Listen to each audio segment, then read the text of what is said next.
ఈ ఫోటో చూస్తే మీకేమనిపిస్తుంది? ఒక డాక్టర్ తన హాస్పిటల్లో పేషెంట్తో మాట్లాడుతూ ఆరోగ్య పరిస్థితి గురించి తెలుసుకుంటున్నట్టు అనిపిస్తుందా? కానీ కాదు. ఆ వ్యక్తి ఓ ఐఏఎస్ ఆఫీసర్. వినగానే షాక్ అయ్యారా?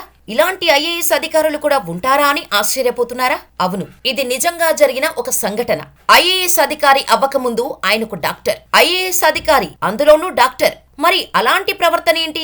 పేషెంట్, అందులోనూ ఆడవాళ్లు, అది కూడా హాస్పిటల్లో. ఏంటి ప్రవర్తన అని అనుకుంటున్నారా?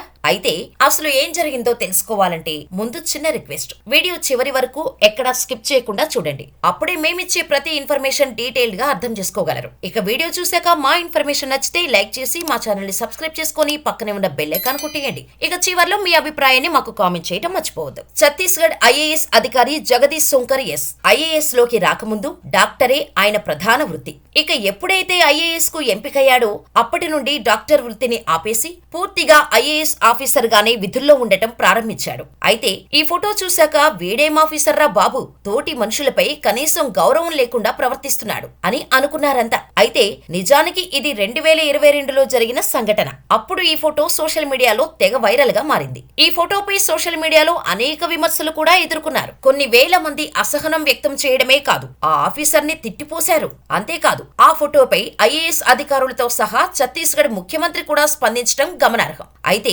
ఎంతగానో రీసెర్చ్ చేసిన తర్వాత తెలిసిన అసలు విషయం ఏంటంటే ఈ ఫోటో 2022లో జరిగిన సంఘటన అస్సలు కాదు. ఇది మీరు చూస్తున్నట్టు వాస్తవానికి అగౌరవంగా మన సంప్రదాయాలకు ధర్మాలకు వ్యతిరేకంగా ఉన్నప్పటికీ మాత్రం జగదీష్ సోంకర్ 2013లో సబ్ డివిజనల్ మేజిస్ట్రేట్ గా బాధ్యతలు స్వీకరించాక 2016లో ఛత్తీస్గఢ్ లోని ఒక ప్రభుత్వ హాస్పిటల్ కి ఇన్స్పెక్షన్ కు వెళ్లారు. అక్కడ హాస్పిటల్లో అతనితో పాటు కొంతమంది ట్రైనీ ఆఫీసర్లు కూడా ఉన్నారు. వాళ్ళ కోసం ఐఏఎస్ అధికారి బిహేవియర్ ఎలా ఉండాలి అనే దానిలో భాగంగా ఇలాంటి సన్నివేశాన్ని ఒకటి క్రియేట్ చేశారు జగదీష్ సోంకర్. కానీ అసలు నిజం ఏంటనేది రీసెర్చ్ చేయకుండానే, పూర్తి విషయంపై అవగాహన లేకుండానే ఆ ఫోటోని వేల మంది షేర్లు చేస్తూ అసహ్యంగా మాట్లాడుతూ ప్రతి ఒక్కరూ ఇష్టం వచ్చినట్టు కామెంట్స్ పెట్టారు. అంతేకాదు, ఐఏఎస్ అధికారులు సైతం 2016లో జగదీష్ పై విరుచుకుపడ్డారు. దాంతో ఏదేమైనప్పటికీ ఒక ఐఏఎస్ అధికారి అయి ఉండి అలాంటి ఒక అగౌరవంగా, అమర్యాద పూర్వకంగా ఉన్న ఫోటో వాళ్ళ సివిల్ సర్వీసెస్ లో ఉన్న ప్రతి అధికారిపై కొంత ప్రభావం పడుతుంది అనే ఆలోచనతో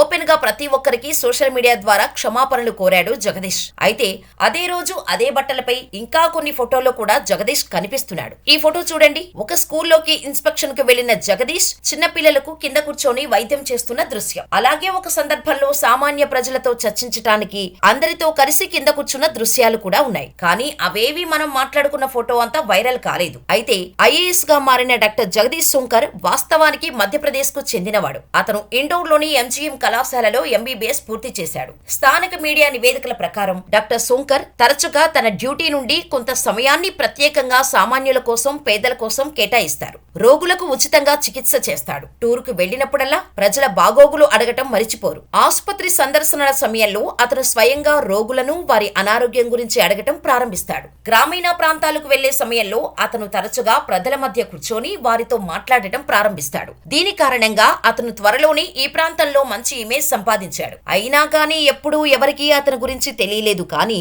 ఆ ఒక్క ఫోటో జగదీష్ ని 2 సార్లు విపరీతంగా వైరల్ చేసింది. ఇదంతా చెప్పుకోవడానికి కారణం ఏంటంటే మంచి, చేదు అందరిలో ఉంటాయి. కానీ ఒక మనిషిలోని మంచి ఎంత త్వరగా ప్రజల్లోకి చేరుతుందో, అతను చేసినా చేయకపోయినా చేసినట్టు అనిపించిన చెడు మాత్రం మంచికి 100 రెట్లు వేగంగా జనాల్లోకి వెళ్లిపోతుంది. మనమంతా చేసే ఒకే ఒక పెద్ద తప్పు సోషల్ మీడియా. ఏది వస్తే అది గుడ్డిగా నమ్మేసి దాన్ని షేర్ చేసి చేతులు దులుపుకోవడం. దీని కారణంగా ఎంతో మంది జీవితాలు కూడా తలకిందులయ్యాయి. ఇక ముందు నుండి మనం కూడా దేన్ని గుడ్డిగా నమ్మేసి ఇతరులకు షేర్ చేయకుండా అందులో నిజమెంత అనేది రీసెర్చ్ చేసిన తర్వాత అప్పుడు షేర్ చేయటం మంచిదని మా సలహా. మరి ఈ వీడియోపై మీ అభిప్రాయాన్ని మాకు కామెంట్ ద్వారా తెలియచేయండి. ఇలాంటి మరెన్నో ఇంట్రెస్టింగ్, ఇన్ఫర్మేషనల్, ఇన్స్పైరింగ్ స్టోరీస్ కోసం మన ఛానల్ ని వెంటనే సబ్స్క్రైబ్ చేసుకోండి.